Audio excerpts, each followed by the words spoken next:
여러분, 주기도문에 이런 글귀가 있지요. 뜻이 하늘에서 이루어진 것 같이 땅에서도 이루어지이다.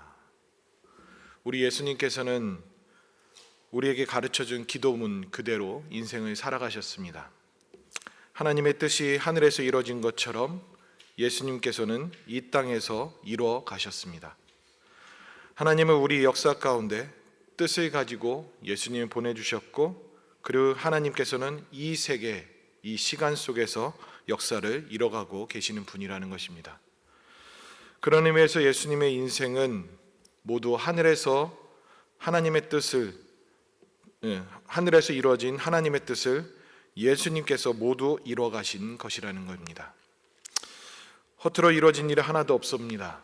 그리고 모든 것이 계획적이다라고 여길 정도로 치밀하기까지 하고 경이롭기까지 합니다. 예수님은 그 모든 것들을 하나씩 실현해 가십니다. 예수님은 억지로 끌려가신 것이 아닙니다. 성경을 이루시기 위해, 하나님의 뜻을 이루시기 위해 십자가의 길을 거니셨고 죽으셨고 그리고 부활하셨습니다. 오늘 본문은 유독 말씀 곳곳에 그런 흔적들이 숨겨져 있습니다. 그래서 오늘 저와 여러분들이 세 가지로 살펴볼 것인데, 첫 번째는 하나님께서 뜻을 이루시려고 이끌고 가고 계신다는 것입니다. 두 번째로는 하나님은 끊임없이 기회를 주시는 분이라는 점입니다. 그리고 세 번째로는 보이는 것이 전부가 아님을 가르쳐 주신다는 것입니다. 첫 번째로 함께 나눌 말씀입니다. 하나님의 뜻을 이루기 위해 하나님은 역사를 주도하고 계시다는 것입니다. 빌라도와 예수님의 대화를 보면 꼭 스무고개 하는 것 같습니다. 서로 무슨 생각을 하고 무엇을 원하는지 그것을 게임처럼 주거니 받거니 하는 묘한 대화의 흐름 가운데 있습니다. 빌라도는 예수님에 대해서 더 알고 싶어 하는 것 같이 보여집니다. 그 속뜻을 알아내려고 예수님께 질문을 합니다. 근데 예수님은 그 자신의 마음에 있는 그 속뜻을 들키지 않으려고 하는 것 같이, 뱅뱅 돌려 얘기하는 것 같이 소극적으로 얘기하십니다. 오늘 보면 11절에서 14절 말씀을 보시면 예수님께서 총독 앞에 섰다라고 얘기하면서 총독인 빌라도가 예수님께 질문합니다. 내가 유대인의 왕이냐? 내가 유대인의 왕이냐? 그랬을 때 예수님은 대답하십니다. 내 말이 옳도다. 맞으면 맞고 아니면 아닌데 내 말이 옳도다라고 얘기합니다. 사실 직역을 한 표현은 조금 더 의미가 다릅니다. 새 번역에서는 이렇게 번역했습니다. 내가 그렇게 말하고 있다. 공동 번역에서는 그건 너의 말이다. 이런 식으로 번역이 되어집니다. 예수님께서는 불명확하게 얘기하는 것 같이 그 뜻을 명확히 얘기하지 않습니다. 유대인이 왕이면 유대인이 왕이다, 그렇다라고 하시면 좋은데 그런 말이 아닙니다. 그리고 또 대제사장과 장로들이 고발을 당하되 아무 대답도 아니하는 예수님의 모습을 보게 됩니다. 13절의 말씀에 보시면 빌라도가 또 묻습니다. 그들이 너를 쳐서 얼마나 많은 것으로 증언하는지 듣지 못하느냐? 수많은 사람들이 너에게 그렇게 압박하고 너를 공격하는 말들 안 들리냐라고 묻는 것입니다. 그랬을 때 예수님은 얘기하지 않습니다. 한마디도 대답하지 아니하시니 총독이 봐도 그것이 참 놀라웠다라고 얘기합니다. 말미에 총독의 반응을 보이는 것처럼 빌라도는 예수님의 말과 태도가 전혀 이해가지 않았습니다. 놀라울 정도로 이상했다라고 얘기합니다. 유대인의 왕치고는 너무 초라하고 너무나도 연약합니다. 그리고 세력들도 없어 보입니다. 특별하신 게 전혀 없는 것 같이 보였던 것입니다.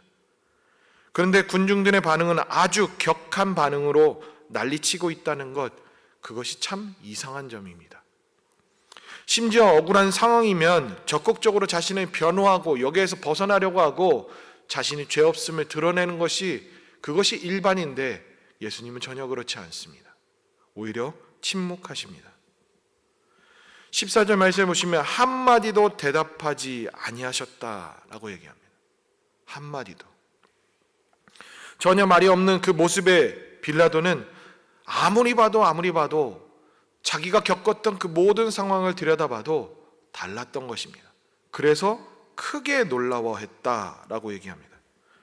그러면서 뒤로 가다 보면 23절에서 또 빌라도가 이렇게 군중들에게 묻습니다. 공개적으로 묻습니다. 어찌미냐? 무슨 악한 일을 하였느냐? 도대체 이 예수라는 자, 너희들이 유대인이 왕이라고 했던 그 자, 무슨 악한 일을 했길래 이렇게까지 하느냐라고 반문을 합니다. 그리고 24절에서 이 사람의 피에 대하여 나는 무죄하니 너희가 당하라 라고 얘기합니다. 자신이 신문하고 자신이 이 모든 것들을 판결하기 전에 정황들을 살펴보니 무엇인가 다른 그 예수님의 모습, 그리고 정황이 명확하게 밝혀지지 않는 그 모습에 사실상 빌라도는 무죄를 선포한 것입니다. 그런데 종국에는 어떻게 됩니까? 무죄를 선포했음에도 불구하고 예수님은 26절 말씀 보실까요? 바라바는 그들에게 놓아주고 예수는 채찍질하고 십자가에 못 박히게 넘겨주니라. 어쩌면 이 재판, 이 판결은 결과는 나와 있던 것이라고 여겨집니다. 재판 과정은 단지 형식에 불과한 듯 보입니다. 무죄인데 극악무도한 태형과 십자가형을 예수님은 당하신 겁니다. 채찍질도 그냥 채찍질, 막대기나 나무로 몽둥이를 하는 채찍질이 아닙니다. 가죽 끝에 날카로운 뼈 조각이나 쇠 조각들이 달려져서 한 번 맞으면 깊숙이 살에 박히고 그걸 억지로 뜯어내면 살점이 떨어지는 그 태형, 그것을 예수님은 맞으신 겁니다. 무죄이신데 아무리 정황을 살펴봐도 근거를 찾을 수 없는데 예수님이 이렇게 당하신 겁니다. 심지어는 십자가형까지 당하셨습니다. 아주 잔인한 형벌로 말입니다. 정말 이 재판과 판결은 쉽사리 이해가 되지 않습니다. 말도 되지 않는 이 사건입니다. 그런데 예수님은 말씀하셨습니다. 앞서서 자신이 걸어가야 할 그 모든 과정들을 예수님은 예견하셨습니다. 26장 54절과 56절 말씀해 보시면 예수님 먼저 이렇게 얘기하십니다. 내가 만일 그렇게 하면 이런 일이 있으리라 한 성경이 어떻게 이루어지겠느냐 하시더라. 너희들이 상식적으로 생각하는 거 그 일, 나 할 수 있다. 그런데 그것이 하면 그러면 성경이 예언하고 있는 거 어떻게 이루어지겠냐 라고 묻는 것입니다. 그리고 56절 말씀입니다. 이렇게 된 것은 다 선지자들의 글을 이루려 함이니라. 예수님은 바로 이것 때문에 말도 안 되는 재판 과정을 그리고 그런 형벌을 받는 것까지 예수님은 다 알고 계셨습니다. 더 놀라운 흔적도 있습니다. 12절과 14절 말씀해 보시면 한마디도 대답을 하지 않으신다. 이 대답하지 않는다라는 이 단어를 조금 더 원어로 살펴보면 특이한 점이 발견되어집니다. 이 문법적으로 볼 때는 수동태 의미로 쓰여졌습니다. 즉 자기가 스스로 대답하지 않은 것이 아니라 대답하지 않게 되었다라는 것으로 봐야 됩니다. 예수님께서는 스스로 대답하지 않은 것이 아니라 누군가에 의해서 예수님께서 대답하지 않게 되었다는 것입니다.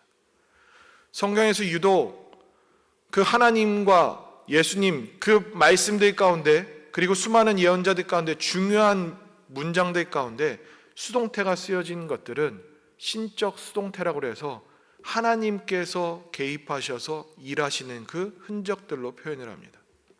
우리 예수님도 이 말씀의 정황을 보면 하나님께서 그렇게 하신 그 뜻 그대로 예수님은 순종하신 거고 그분께서 하신 그대로 그분은 그렇게 되어진 것입니다. 그런데 독특한 것은 단순히 표면적으로 수동태이면 수동태여야 되는데 문법이 또 들어가 보면 다릅니다. 동사의 변화를 보면 이것을 해석하는 데 있어서 수동태의 의미지만 능동적인 의미를 해석할 수밖에 없는 그 문법이 들어가져 있습니다. 참 놀랍습니다. 결론적으로 예수님께서는 의도적으로 답변을 안 하셨지만 누군가 의해서 답변하지 않으신 것, 이 양면적인 표현이 바로 대답하지 않으셨다라는 표현입니다.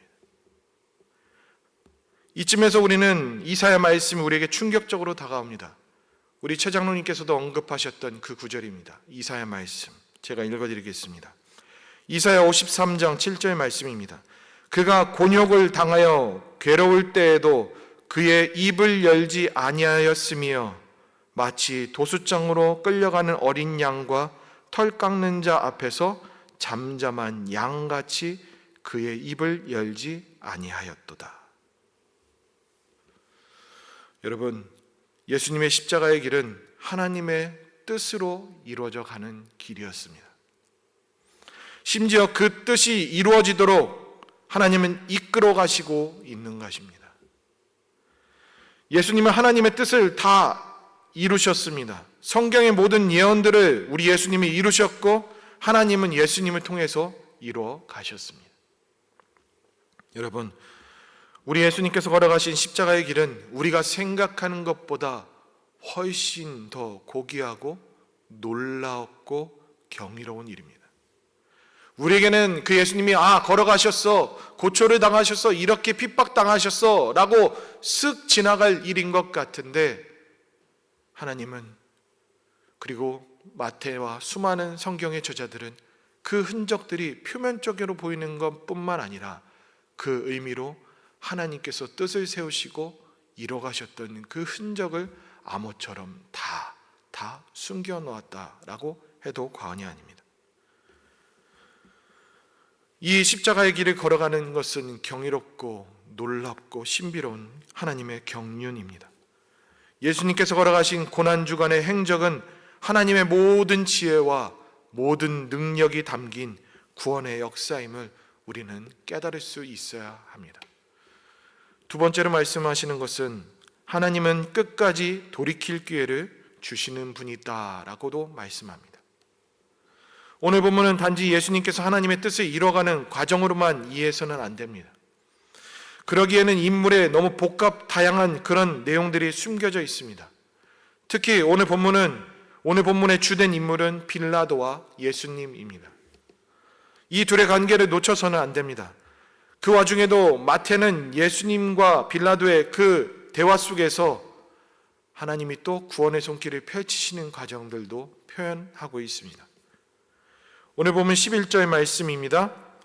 총독 앞에 서서 총독이 묻습니다. 내가 유대인의 왕이냐?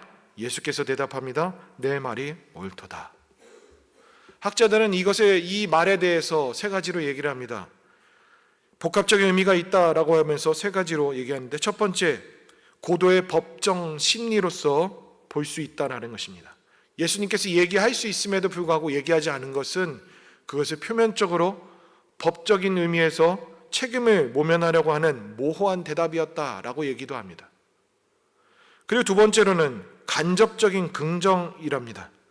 부정을 하면 진리를 거스르는 것이고 긍정을 하면 법적인 책임을 지는 모습이기 때문에 그렇답니다. 세 번째로는 의도적으로 빌라도가 예수님이 유대인의 왕을 고백하게 하려고 하는 예수님의 의도였다는 것입니다. 이 짧은 의미 속에서도 수많은 의미들이 담겨집니다. 특별히 빌라도와 예수님이 대화하는 과정들을 살펴보면 단순히 모호한 서로의 대화로만 여기기에는 너무나도 놀라운 분위기로 갑니다. 예수님의 대화 스킬은 특히 이렇습니다. 절대 답을 쉽게 알려주지 않습니다. 오히려 스스로 찾을 수 있도록 하십니다. 남이 해준 말이 아니라 자신이 예수님을 만나고 깨닫고 이해하도록 하나님은 이끌어 가시는 것입니다. 예수님과의 대화 속에서 물론 심지어 자신의 아내를 통해서도 구체적인 이야기를 빌라도는 듣습니다. 오늘 18절과 19절 말씀을 보시면, 먼저 18절에 보시면 그가 그들의 시기로 예수를 넘겨준 줄 알미더라. 빌라도는 표면적으로는 그들이 시기해서 이 자를 넘겨줬다라고 이해를 했다라고 명시합니다. 그런데 19절에서 총독이 재판석에 앉아있을 때 아내가 사람을 보냅니다. 그러면서 밤새 어떤 일이 있었는지 그 경험한 것을 알려줍니다. 뭐라고 알려주면 저 옳은 사람, 즉 의인에게 아무것도 하지 마십시오.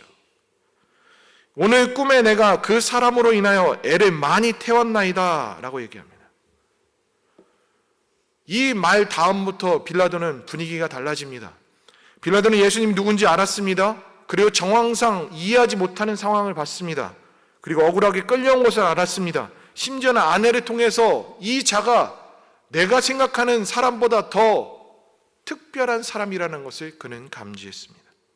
빌라도는 예수님이 다르다는 것을 알았고, 그래서 그리스도라는 의미를 조금씩 알게 되었고, 예수님은 그의 입을 통해서 유대인의 왕이 고백되어지게 했습니다. 그래서 그는 예수님을 놓아주려고까지 한 의도가 보여질 정도입니다. 그런데 상황은 그렇게 되지 않죠. 24절의 말씀에 보시면 빌라도가 아무 성과도 없이 도리어 밀란이 나는 것을 보고 자신이 할 수 있는 한계를 겪고 자신의 손을 닦고 자신의 죄는 없다라고 무책임한 그런 수장의 모습을 보여줍니다. 사실은 빌라도는 예수님이 무죄임을 인정했습니다. 그리고 끝내 여론에 못 이겨서 이렇게 되어졌다는 것, 그것을 얘기합니다. 그런데요, 우리에게 드러나는 이 내용은 딱 이 정도입니다.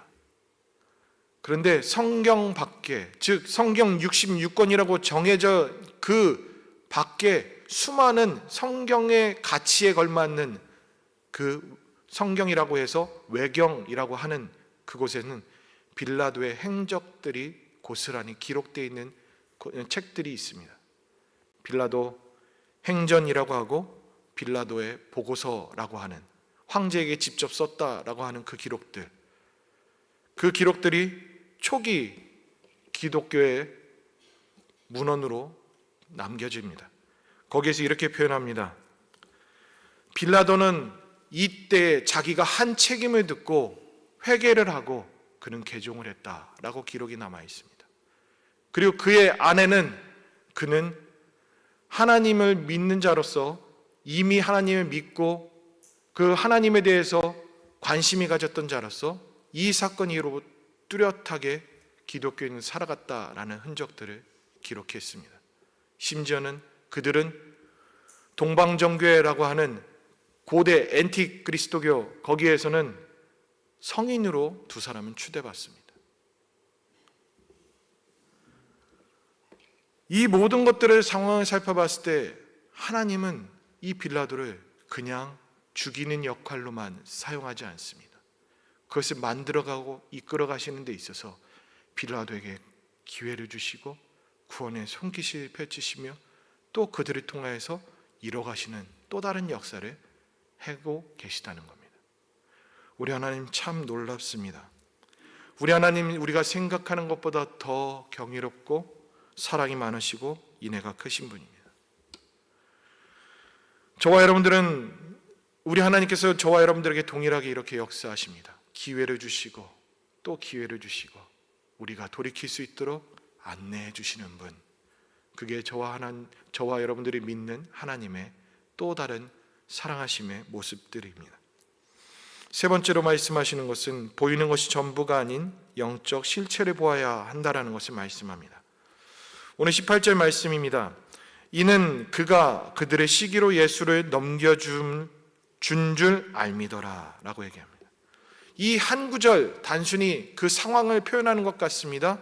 그런데 17절과 19절까지 읽으면 이 의미는 더 깊은 의미로 들여다보게 됩니다.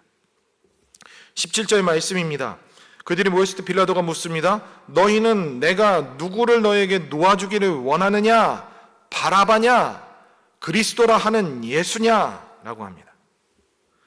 명절의 전례대로 그는 그대로 하려고 했지만 이렇게 한 이유는 속국을 향해서 고도의 정치술을 발휘하는 그 통치술입니다. 그런데 이 묻는 이 두, 바라바냐 그리스도라는 예수냐라는 이 말은 19절 말씀과 함께 살펴보면 참으로 놀랍습니다. 조금 더 말씀드리겠습니다. 20절에 가시면 대제사장들과 장로들의 행동을 보십시오. 예수님을 죽이라 하고 바라바를 풀어달라라고 군중을 부추깁니다. 그러고서 또 묻습니다. 바라바냐 예수냐? 그럴 때 또 바라바라라고 또 얘기합니다. 그러면서 예수는 어찌하랴 했더니 갑자기 상황이 급변합니다. 죄 없는 그 예수님을 십자가에 못 박아 죽이라라고 하는 말로 갑자기 급변합니다.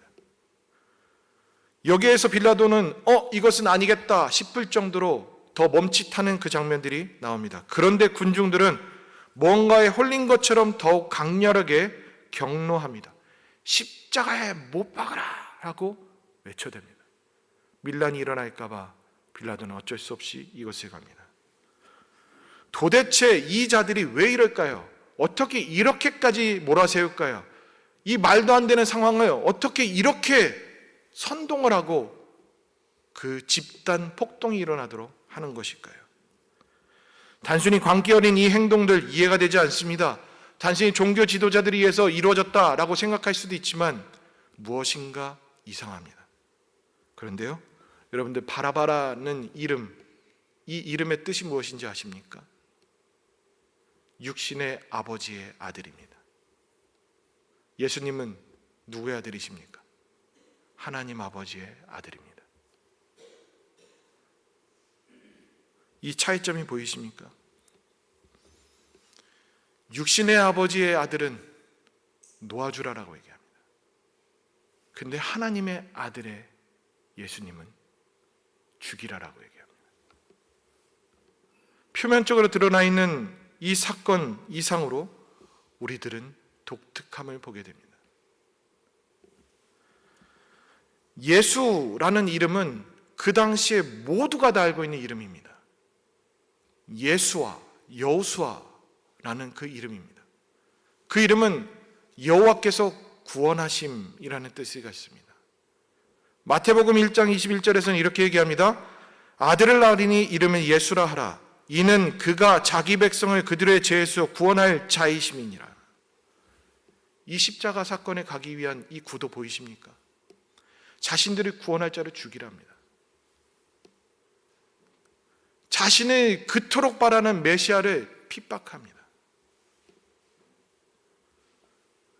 어떻게 하나님의 아들이라고 유대인이 왕이라고 하고 다윗의 자손이라고 하는 예수님을 이렇게까지 몰고 몰아세울까요? 이것은 이해가 되지 않는 사건입니다. 그냥 단순히 예수님 죽으셨어, 이렇게 허무하게 죽으셨어 라는 것 이상의 의미를 우리에게 줍니다. 여러분, 기독교가 왜 핍박받는지 아십니까? 기독교가 왜 제재받고 힘들어하는지 아십니까? 계속 역사 가운데 그런 일들이 있었습니다. 왜요? 진리니까요. 참되니까요. 세상은 예수님이 인정하지 않습니다.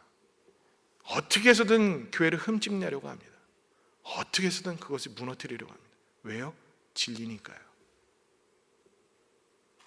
예수님을 왜 자꾸 사람들은 그렇게 부정하고 비난할까요? 진짜 하나님의 아들이니까요. 우리는 이 관계를 명확하게 해야 됩니다. 우리가 보이는 것이 전부가 아닙니다. 우리가 살아가는 것, 이 눈에 보이는 것, 일상에 살아가는 것, 그냥 단순히 일어나는 그냥 일반적인 사건들이 아닙니다. 거기에는 하나님의 뜻이 있고 하나님의 역사가 있고 그 안에서 하나님을 대적하는 자들의 반응들이 있습니다. 그래서 바울 사도가 얘기하죠. 우리의 싸움은 혈과 육이 아닙니다. 어둠의 공중 권세 잡은 자들이 상대하는 영적 싸움입니다 라고 얘기합니다. 여러분, 세상의 교회를 핍박하고 기독교를 무시하고 경멸할지라도 우리의 구원자는 예수님이십니다. 하나님은 살아계십니다. 그리고 하나님은 하나도 틀림없이 하나님의 뜻 그대로 이뤄가시는 분입니다. 이것을 기억하시고 우리 십자가의 길을 걸어가신 그 예수님도 하나님께서 이렇게 이뤄가셨구나. 그리고 또한 이것을 통하여서 우리에게 계속 말씀하고 계시는구나 라는 것을 알고 기억하시고 깨달으시며 오늘도 살아가실 때 보이는 것 이상으로 우리에게는 영적인 능력들이 있고 영적인 것을 바라볼 수 있는 그 하나님의 우리의 은혜가 있습니다. 그것을 보시고 분별하시며 이 세대와 다르게 그리고 또 하나님을 위해서 더욱더 살아가시는 저와 여러분들 될 수 있기를 바랍니다.